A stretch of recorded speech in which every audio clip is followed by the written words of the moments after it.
Hey, bonjour tout le monde. Comme si j'avais pas prêché assez longtemps hier. J'ai prêché trop longtemps hier. Ah, sois honnête. Voici pour en rajouter quelques idées de plus.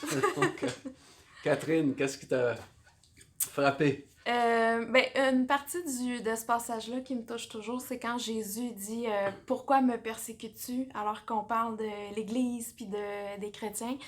Puis ce que je trouve intéressant, c'est que Paul, plus tard dans ses lettres, c'est lui qui va parler du corps de Christ. Puis des fois, on dirait qu'on est tellement habitué d'entendre ça, le corps de Christ, qu'on associe ça à l'Église, mais on oublie que Jésus, c'est la tête du corps de Christ, puis qu'il fait partie de cette entité-là aussi. Puis que justement, quand il y a quelqu'un qui souffre, mais Jésus souffre lui aussi. Puis je trouve ça touchant pour nous, tu sais, quand on vit des choses difficiles ou on vit de la souffrance, de savoir que Jésus souffre. Tu sais, c'est comme si, je sais pas, je me cogne l'orteil, je vais pas dire, oh, mon orteil a mal, puis je m'en fous, tu sais, comme si c'était détaché de moi, c'est j'ai mal à l'orteil, tu sais. Ouais. Puis je trouve ça beau de voir Jésus qui est tellement uni avec son peuple, tu sais, que ça le touche personnellement quand il y a des chrétiens qui souffrent ou qui sont persécutés comme ça, là. Ouais, ouais, vraiment un Ouais. bon point. Um, une chose que j'ai pas mentionnée hier, Mhm. c'est au tout début, quand c'est écrit que Saul va partir pour Damas pour chercher euh, des disciples du Seigneur et dans le bon vieux Louis II, Mhm. la version dit chercher des partisans de cette nouvelle doctrine. Mhm.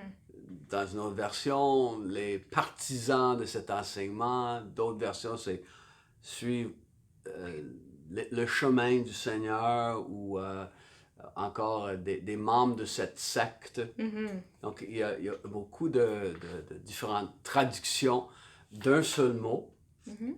dans le texte qui dit ceux qui sont de la voix. Ouais. Et c'est le mot odos en grec qui, quand Jésus dit je suis le chemin, la vérité et la vie, c'est le même mot, odos. C'est le mot qui veut dire tout simplement chemin ou une voix. Mhm. Et à plusieurs reprises ensuite, dans les Actes des Apôtres, on va trouver cette même phrase qui parle de chrétiens et c'est devenu même une expression Ouais.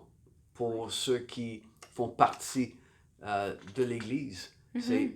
On appelait ça la voix.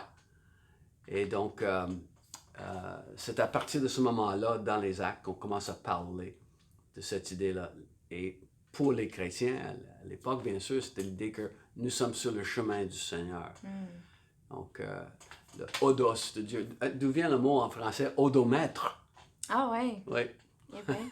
l'idée d'un chemin, puis calculer où OK. est-ce qu'on est sur le chemin. Donc, c'est ça, les disciples faisaient partie de ce qu'on appelait la voie. Hmm. Donc, voilà. Wow, super. Donc, passez une bonne semaine, tout le monde. On se revoit la semaine prochaine alors que euh, Paul, la mafia, va être après lui.